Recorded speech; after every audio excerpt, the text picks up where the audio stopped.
Guess who is having a donut party? It is Dara. Dara invited 5 of her friends for her mini party, and she prepared 7 donuts for the party, 5 for her friends and 2 extra donuts. But it turns out that 4 out of her invited friends brought their cousins. Those uninvited guests, but we still have to take care of them. Now, Dara has 9 guests at her party, but she only has 7 donuts. How does she get the extra donuts for her friends? Yay! Auntie Rose shows up with a pack of donuts, and this pack of donuts contains 10 extra donuts. Oh, Dara was so happy. So she took the 10 donuts and added it to her 7 donuts. How many donuts does Dara have now? She has 17 donuts. Now, Dara can serve her friends 9 donuts and still have how many donuts left? 8 donuts. There are times when we are subtracting numbers in column that we have to get a little extra from somewhere. How do we do that? Let's see. We will have to borrow anytime the number at the top is smaller than the number at the bottom. Tens and units. Let's count tens and units.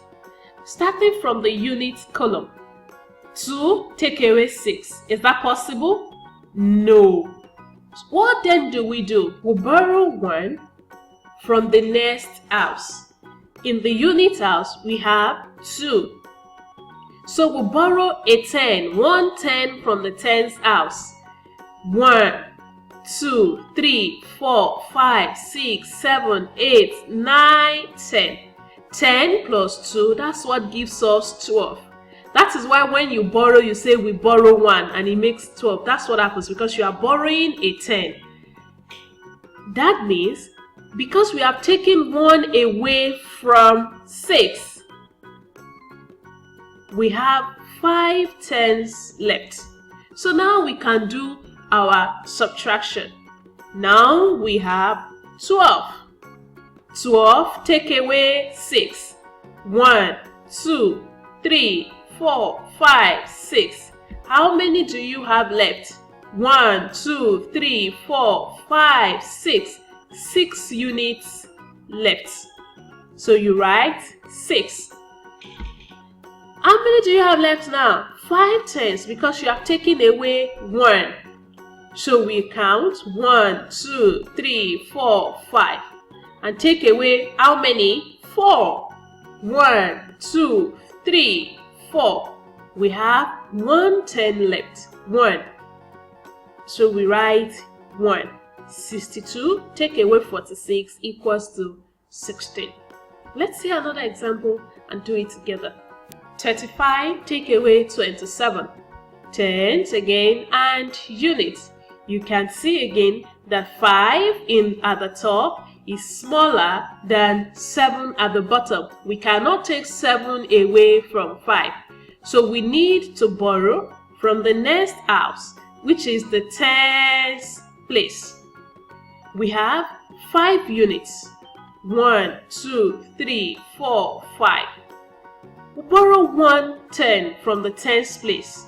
Borrow 1, which is 1 10.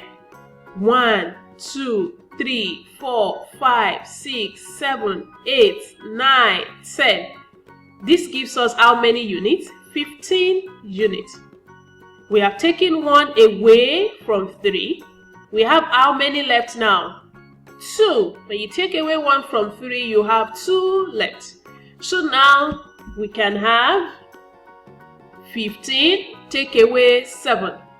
1, 2, 3, 4, 5, 6, 7. How many do we have left? How many units do we have left? 1, 2, 3, 4, 5, 6, 7, 8. we have 8 units left. So we write 8. In the tens place, we have 2 tens. 1, 2. Take away 2. 1, 2. Do we have any tens left? No. So we write 0. But when 0 is before a number, it has no value. So we can decide not to write out 0. I hope you understand how to subtract your numbers by borrowing. Make sure you practice all your quizzes, because it's only by practicing that you'll be good at maths. I will catch you in the next lesson. In the next lesson, we're going to be subtracting 3-digit number. Bye-bye.